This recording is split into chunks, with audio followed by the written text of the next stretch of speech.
الحمد لله رب العالمين، والصلاة والسلام على أشرف الأنبياء والمرسلين سيد الأولين والآخرين، نبينا وحبيبنا وشفيعنا وسندنا ومولانا محمد وعلى آله وأصحابه أجمعين، وعلى من أحبهم وتبعهم بإحسان إلى يوم الدين. أما بعد، فأعوذ بالله من الشيطان الرجيم. بسم الله الرحمن الرحيم. يا أيها الإنسان ما غرك بربك الكريم الذي خلقك فسواك فعدلك. صدق الله مولانا العظيم.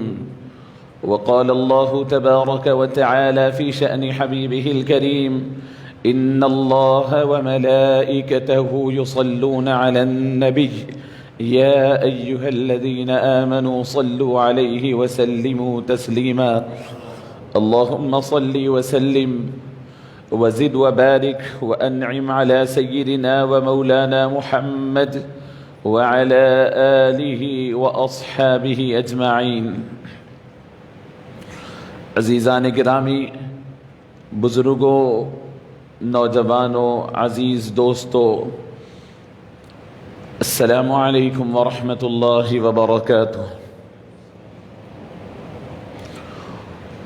رمضان المبارک کا آخری جمعہ، جسے ہم اور آپ جمعۃ الوداع کہتے ہیں، اس موقع پر اللہ کے گھر، اللہ کے حضور ہم تمام حاضر ہیں. بہت اہم موقع ہے، جمعہ کا دن بھی ہے، رمضان المبارک بھی ہے، اور رمضان المبارک کے گزرنے کے غم کے آثار ہمارے دلوں پر نمودار بھی ہیں. ایسے موقع پر چند باتیں اللہ، اس کے رسول صلی اللہ علیہ وسلم کی آپ کے گوش گزار کرنے کی سعادت حاصل کر رہا ہوں. عزیزان گرامی،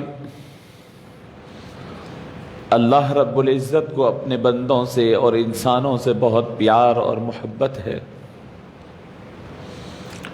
اللہ اپنے بندوں سے محبت فرمانا چاہتے ہیں اور محبت فرماتے ہیں. قرآن پاک میں اللہ رب العزت نے اپنی محبت کا یوں اظہار فرمایا کہ لوگ اپنے نفس اور شیطان کے بہکاوے میں آئیں گے اور دنیا کی چکا چوند اور دنیا کی رنگ برنگیوں کو دیکھ کر دین سے اور اسلام سے بیزارگی اور دوری اختیار کریں گے. اللہ رب العزت فرماتے ہیں کہ ان کی دین کی بیزارگی اور ان کی اللہ، اس کے رسول صلی اللہ علیہ وسلم سے دوری جب حد سے بڑھ جائے گی، نہ سمجھائے سمجھیں گے، نہ ڈرائے ڈریں گے، نہ بلائے آئیں گے، تو ایسے وقت میں اللہ رب العزت فیصلہ فرمائیں گے. فرماتے ہیں: یا ایھا الذین آمنوا من یرتد منکم عن دینہ. اے ایمان والو، تم میں سے کوئی اپنے دین سے بیزارگی دکھائے گا تو اللہ رب العزت کے خزانے میں کوئی کمی نہیں ہے. لوگوں کے دل اللہ کی ہاتھ میں ہے. اللہ کوئی دوسری قوم کو تمہاری جگہ ریپلیس کر دیں گے. فسوف یأتی اللہ بقوم. اللہ ایک ایسی قوم لے آئیں گے جس کا رشتہ اللہ کے ساتھ محبتوں کا ہوگا، پیار کا ہوگا، اور اللہ سے عشق و محبت کا ان کا تعلق ہوگا. یعنی اللہ کلیئر طور پر بتلاتے ہیں کہ بندے، میں تجھ کو عشق و محبت میں ڈوبا ہوا دیکھنا چاہتا ہوں، خدا کی یاد میں بے چین و بے قرار دیکھنا چاہتا ہوں. زمین پہ چل رہا ہو یا بستر پہ سو رہا ہو، تیری کیفیت اللہ کی یاد میں الٹ پلٹ ہونے والی دیکھنا چاہتا ہوں. تیرے آنکھوں میں خدا کی یاد سے آنے والے آنسوؤں کے ڈور دیکھنا چاہتا ہوں. تیرے دل میں خدا کی محبتوں کی کپ کپاہٹ دیکھنا چاہتا ہوں، تیرے ہاتھوں پاؤں کے اندر رب ذوالجلال کی خشیت کے تھر تھراہٹ اور کانپ دیکھنا چاہتا ہوں۔ رب ذوالجلال خدا کی محبتوں کے بھرے ہوئے سجدے دیکھنا چاہتے ہیں، اللہ کی محبت میں مانگی ہوئی دعائیں دیکھنا چاہتے ہیں۔ رب ذوالجلال بندے کو خدا کی محبت اور عشق میں غوطہ زن دیکھنا چاہتے ہیں۔ فرماتے ہیں کہ میں ایک ایسی قوم لا لوں گا، میری مرضی کی قوم لا لوں گا، میری چاہت کی قوم لا لوں گا۔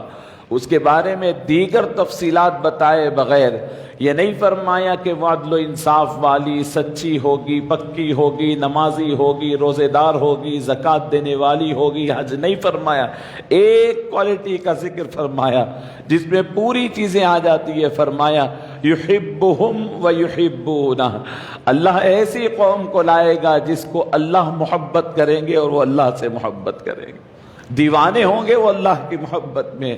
اللہ یہی چاہتے ہیں کہ بندے میں تم لوگوں کو میری محبت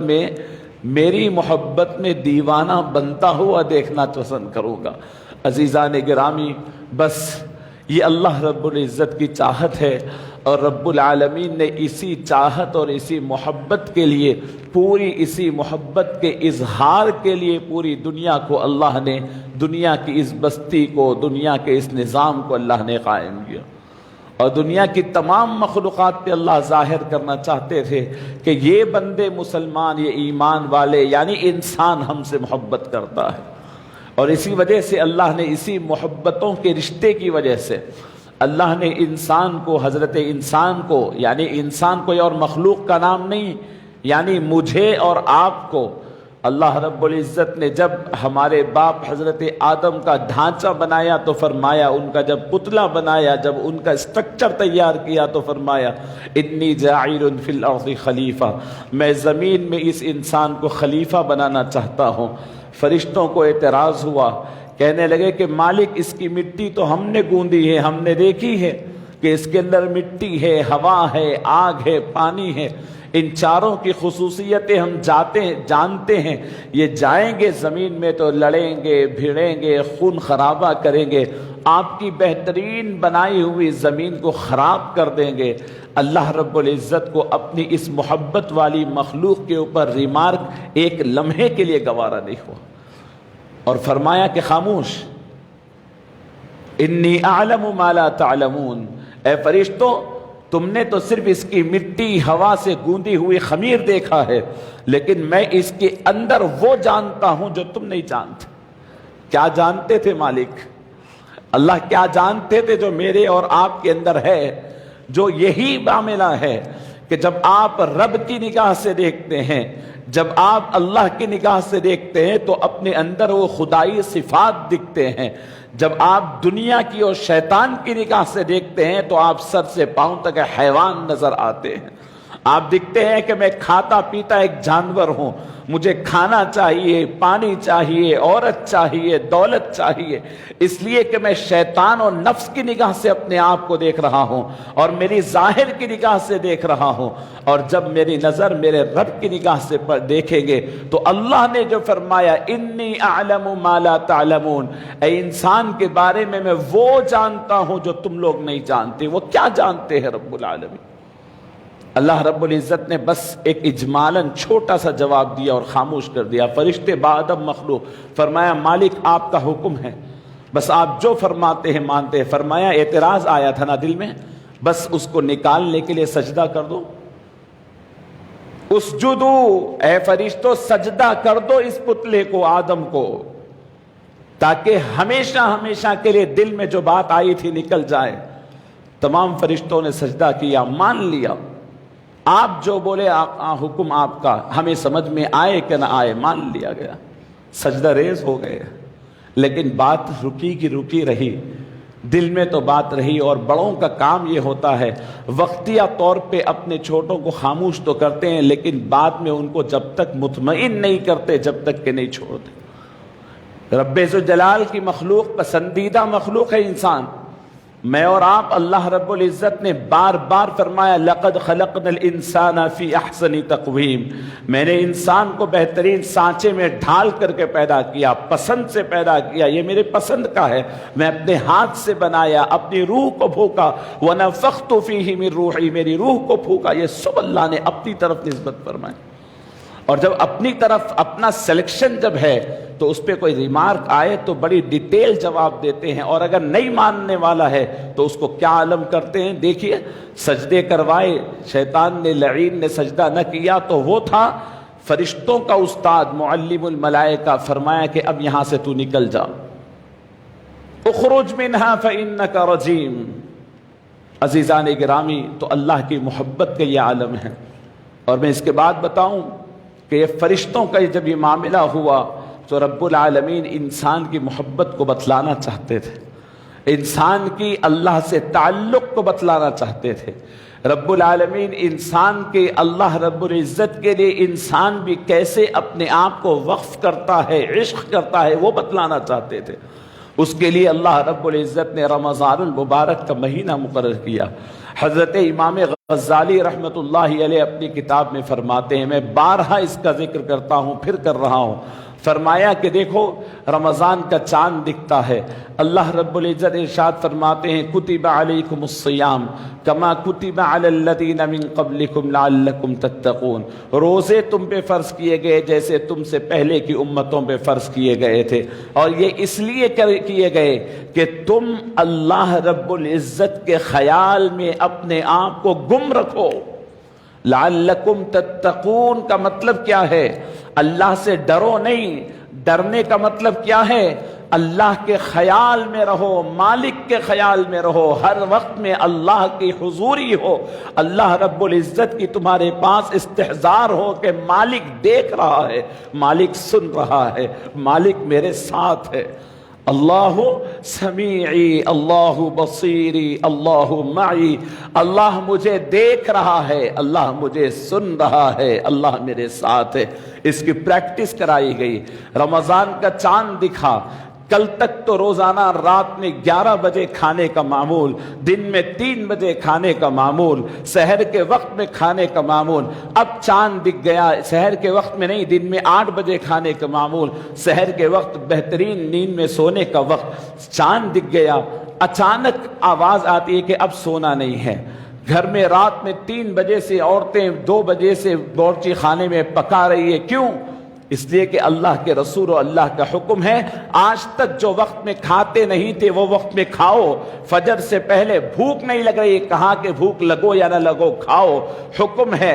لوگ کہتے ہیں کہ بھوک نہیں ہے، ڈکاریں آ رہی ہے، حکم خداوندی ہے، دسترخوان پہ بیٹھ گیا، 4:20 25 کو وقت ختم ہو رہا ہے، گھڑی اٹھا کر دیکھ رہے ہیں کیا وقت ہو رہا ہے، ابھی 19 ہو رہے ہیں، اچھا 1 منٹ ہے، 1 گھٹ پانی پی لو، ابھی ختم مت کرو، اب ختم کر دو، ارے مجھے کچھ کھانا باقی ہے، کہا کہ اب نہیں کھا سکتے، کیوں بھائی کیوں نہیں کھا سکتے؟ بچہ بھی پوچھ رہا ہے کہ بابا وقت ہو گیا اب مجھے نہیں کھانا ہے، منہ کے اندر پانی ہے کلی کر دینا ہے، چائے ہے تھوک دینی ہے، نہیں پینا ہے، کون نگرانی کر رہا ہے؟ والد بھی وہی ہے، والدہ بھی وہی ہے، بھائی بھی وہی ہے، بہنیں بھی وہی ہے، کون نگرانی کر رہا ہے؟ یہاں تو وہ دنیا ہے جس کے اندر بڑے بڑے فوجی اگر ٹھہرا دیے جائے تب بھی کوئی اتنی پابندی نہیں کرتا، سحر کے وقت سے بھوکا اور پیاسا ہے۔ عزیزان گرامی، کڑکتی دھوپ رہنے دیجئے، ہمارے روزے 17 گھنٹے کے، کسی جگہ کے روزے 20 گھنٹے کے روزے ہیں، لیکن روزہ رہ رہا ہے، بھوکا اور پیاسا ہے، بچہ بھی بھوکا، بڑا بھی بھوکا، مرد بھی بھوکے، عورت بھی بھوکے۔ دن میں ایسا نہیں کہ پیاس نہیں لگ رہی ہے، پیاس لگ رہی ہے، بھوک لگ رہی ہے، شدت ہے، لیکن گھر کے اندر کوئی دوسرا دیکھنے والا نہیں۔ میں آپ سے پوچھتا ہوں، امت مسلمہ کا 10 یا 12 سال کے بچہ بھی ایسا نہیں ہے کہ کوئی یہ کہے کہ میں چھپ کر کے پانی پی لیا ہوں، اس سے پوچھے کہ میاں پیاس لگ رہی ہے پانی پیو، وہ کہتا ہے کہ نہیں میرے پانی پینے کا وقت نہیں ہوا ہے۔ یہ کس نے کروایا آپ سے؟ دوپہر کا وقت آ گیا ہے، شدید بھوک لگ رہی ہے، ناشتہ 8 بجے کرتا تھا تو 2 بجے بھوک لگتی تھی، اب رات میں 3 بجے کھایا ہوں، بھوک لگ رہی ہے، کہا کہ نہیں اللہ کا حکم ہے نہیں کھانا، میں نہیں کھا رہا۔ جب جب پیاس لگ رہی ہے اس وقت میں خیال اللہ کا ہے کہ اللہ دیکھ رہے ہیں، اللہ سن رہے ہیں، اللہ کو راضی کرنا ہے۔ یہ بھوک کو برداشت کرنا، یہ پیاس کو برداشت کرنا، یہ صبح سے شام تک کے پیاسے رہنا، عصر کے بعد کا وقت آ گیا، افطار کی پلیٹیں جم گئی، زبردست فروٹس رکھے ہوئے ہیں، بچے بھی مچل رہے ہیں، بڑے بھی بےتاب ہیں، ہاتھ سے بڑے جوس بنا رہے ہیں، ایک قطرہ پانی کا حلق کے اندر کیوں نہیں اتار سکتا؟ کون دیکھ رہا ہے تجھے؟ کوئی گن پوائنٹ پہ تجھے رکھا ہوا ہے کہ کوئی آپ کو کن پٹی پہ اڑا دے گا؟ کہا کہ نہیں۔ پھر کیا بات ہے؟ اگر ویسے بھی کسی فوجی کو بھی رکھ دے تو ہاتھ میں چند پیسے دے کر کے رشوت پانی کا گھٹ پی لیتا ہے انسان، لیکن فرمایا کہ نہیں، میرا مالک دیکھ رہا ہے۔ اللہ رب العزت کو یہ بندے کا ہر لمحہ خدا کی طرف متوجہ ہونا اتنا پسند ہے، اتنا پسند ہے، اللہ بار بار اپنے فرشتوں کو بتاتے ہیں کہ یہ دیکھو ان کو، یہ دیکھو جو میں کہتا تھا نا کہ انی اعلم ما لا تعلمون، کہ میں وہ جانتا ہوں جو تم نہیں جانتے، تمہیں بھوک نہیں، پیاس نہیں، ان کو بھوک بھی ہے، پیاس بھی ہے، خواہش بھی ہے، صرف ان کے سامنے میرا نام ہے، میری محبت ہے، میرا پیار ہے، مجھ سے عشق ہے، بس اس کی وجہ سے اپنے آپ کو صبح سے شام تک بھوکے اور پیاسے کر لیے۔ عزیزان گرامی، یہ ایک دن نہیں، 2 دن نہیں، 1 ہفتہ نہیں، 2 ہفتے نہیں، پورا مہینہ گزرتا ہے۔ اللہ رب العزت کا طریقہ کار ہے۔ عزیزان گرامی، یہ رب العالمین کا بڑا عجیب و غریب رب العالمین کے کارنامہ ہیں۔ اللہ رب العزت جیسے حضرت انسان کو، انسان کی پیدائش پہ غور کریں، انسان کو اللہ نے ایک حقیر قطرے سے پیدا کیا، وہ قطرہ جس کو سب ناپسند کرتے ہیں، کپڑے پہ لگ جائے تو دھو دیتے ہیں، صاف کپڑوں سے ملا کر نہیں رکھتے، اس قطرے سے انسان پیدا ہوا، لیکن وہی قطرہ جب ماں کے پیٹ میں جاتا ہے انسان کا کوئی اختیار نہیں۔ امام غزالی فرماتے ہیں کہ 9 مہینے تک ماں کے پیٹ میں رہ کر وہ قطرہ ایک شکل بن کر کے، ایک اچھی سی خوبصورت شکل ڈھال کر کے جب باہر آتا ہے، وہی باپ جو اپنے کپڑے کو نجاست کس کر کے پھینکتا تھا، وہی قطرہ اللہ نے ایسا شکل دیا کہ ہر باپ اسے لے کر کے اپنا نور نظر کہتا ہے، لخت جگر کہتا ہے، راتوں کی نیند چھوڑتا ہے، دن کا چین چھوڑتا ہے۔ ارے اس ناپسندیدہ قطرے کو تیرے نور نظر کس نے بنایا ہے؟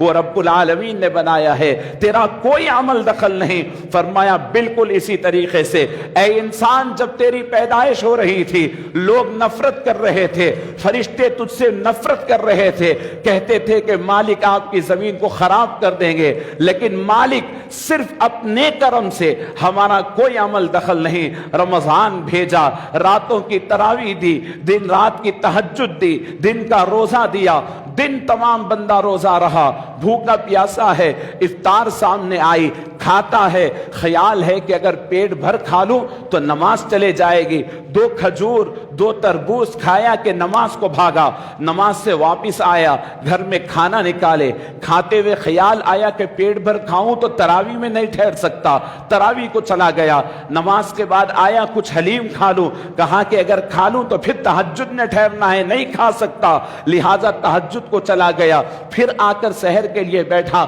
اس کے بعد یہ آپ دیکھیے 24 گھنٹے یہ بندہ کس کے خیال میں ہے؟ اپنے رب اور مالک کے خیال میں ہے، اور یہ اپنی مرضی سے نہیں۔ وہ انسان جو 1 گھنٹہ مالک کو یاد نہیں کر سکتا، 24 گھنٹے مالک ہمارے دماغ اور دل کے اندر اپنی یادوں کو تازی رکھا ہے، اور اس کا نتیجہ یہ ہے کہ اب فرشتے صبح سے لے کر کے سحر میں بھی موجود ہے، افطار میں بھی موجود ہے، دن میں بھی آ رہے ہیں، لے جا رہے ہیں اللہ کے پاس کہ مالک پوری خشکی پڑی ہے، کوئی پانی نہیں پیتا، کوئی کھانا نہیں کھاتا، بھوکے پیاسے سوکھے حلق سے تجھے پکار رہے ہیں۔ ایسے وقت میں اللہ فرماتے ہیں ٹھیک ہے، اب بات سمجھ میں آئی کہ جس سے تم کو نفرت تھی اب ان سے محبت کرنے کا وقت آیا۔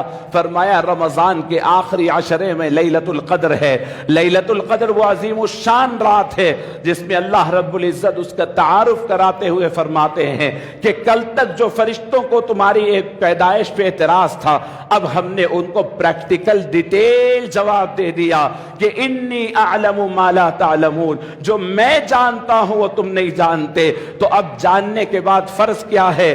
اب بچہ باہر آیا ہے، نور نظر بنانا ہے، لخت جگر بنانا ہے۔ اللہ فرماتے ہیں کہ فرشتے لیلۃ القدر میں آسمان سے زمین کی طرف آتے ہیں۔ لیلۃ القدر کو قدر اس لیے کہتے ہیں، قدر کے معنی ہے تنگی۔ فرمایا کہ اتنے فرشتے آسمان سے زمین کی طرف آتے ہیں کہ زمین میں قدم رکھنے کی جگہ نہیں ہوتی، فرشتے اپنے پنجوں پہ ہوتے ہیں اور قدم پورا نہیں جماتے، اتنے فرشتے آتے ہیں۔ پوچھا کیوں آتے ہیں؟ فرمایا اللہ بھیجے ہیں کہ ایسے مقدس بندے جو بھوکے بھی ہیں پیاسے بھی ہیں، راتوں میں کوئی تراویح پڑھ رہا ہے، کوئی تہجد پڑھ رہا ہے، کسی کے آنکھوں میں آنسو ہیں، کسی کی پیشانی سجدے میں ہے، کسی کے ہاتھ اٹھے ہوئے ہیں، جاؤ فرشتوں ٹولیوں کی ٹولی بن کر کے جاؤ اور دیکھو میرے بندوں کو، اور اب تم کیا کرتے ہو کرو۔ حضرت جبرائیل امین انبیاء کے پاس آتے ہیں اور وہی جبرائیل امین سال میں ایک مرتبہ لیلۃ القدر میں فرشتوں کے ساتھ آتے ہیں، اور قرآن کہتا ہے، فرمایا سلام ہی حتی مطلع الفجر تنزل الملائکۃ والروح۔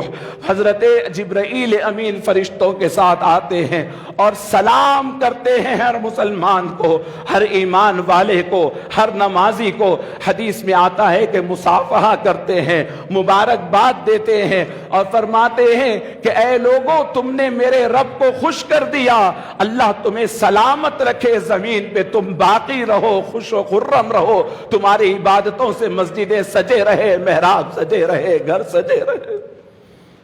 عزیزان گرامی، یہ مالک کا کرم ہے، یہ اللہ کا احسان ہے، اللہ بڑا دیالو ہے، اللہ بہت معاف کرنے والا ہے۔ عزیزان گرامی، علماء فرماتے ہیں کہ شیطان نے، لعین نے جب اللہ کی نافرمانی کی، سجدہ کرنے کے لیے کہا گیا تو سجدہ نہیں کرتا ہوں کہا، اور کہا کہ میں اچھا ہوں، میں بڑا ہوں، مجھے آپ نے آنکھ سے پیدا کیا۔ اللہ رب العزت کو بڑا جلال آیا۔ آپ سوچے اللہ رب العزت بڑے جلال میں ہے، بڑے ناراض ہے، اور اتنے ناراض ہے کہ شیطان سے کہا اخرج منہا فإنک رجیم، اے لعین تو اب یہاں سے نکل جا، جنت اور آسمان تیری جگہ نہیں، اب یہاں سے نکل جا۔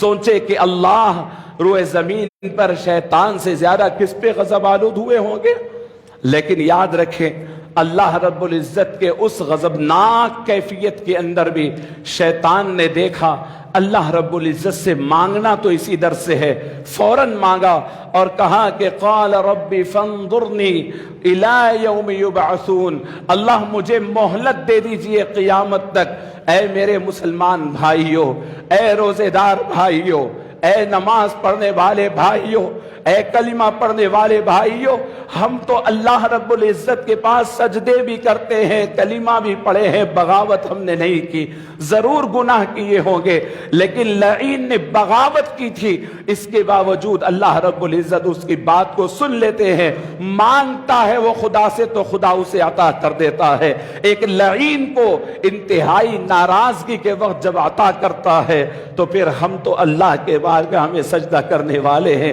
اس یقین سے مانگے کہ مالک آپ دے دیجئے تو اللہ ضرور ہمارے گناہوں کو بھی معاف کرتا ہے اور عطا کرتا ہے۔ عزیزان گرامی، میں چند باتیں آپ کے گوش گزار کرنا چاہتا ہوں۔ حضرت یونس علیہ السلام، انبیاء کرام نے اللہ سے مانگا ہے، بہت لاڑ سے مانگا ہے، بہت پیار سے مانگا ہے۔ میں چاہتا ہوں کہ جمعۃ الوداع، اس کے بعد کوئی جمعہ نہیں، پتہ نہیں ہے کہ اس کے بعد کا رمضان مجھے ملے یا نہ ملے۔ میں بہت جانتا ہوں اور آپ بھی جانتے ہیں، ہم نے اپنے سروں کے تاجوں کو لٹا دیا، ہم نے اپنے گھروں کے موتیوں کو گما دیا، ہم نے اپنے لخت جگر بڑے بڑے نوجوانوں کو کھو دیا، ہم نے اپنے ہاتھوں سے زندگی کے بڑے بڑے اہم شخصیتوں کو مٹی کے اندر سلا کر آئے ہیں، ہم اپنے ہاتھوں سے اپنے سر کے تاجوں کو نکال کر خدا کے حوالے کر آئے ہیں۔ پتہ نہیں آئندہ جمعہ، آئندہ رمضان ہمیں ملے یا نہ ملے۔ جوان بھی جا رہے ہیں، بوڑھے بھی جا رہے ہیں، عورتیں بھی جا رہے ہیں، بچے بھی جا رہے ہیں۔ موت سے ڈرنا نہیں ہے، یاد رکھے موت تو آ کر رہے گی۔ ایسے ہی معاملہ تھا، یاد رکھے تو طاعون امواس نامی ایک زبردست بیماری صحابہ کے دور میں آئی تھی۔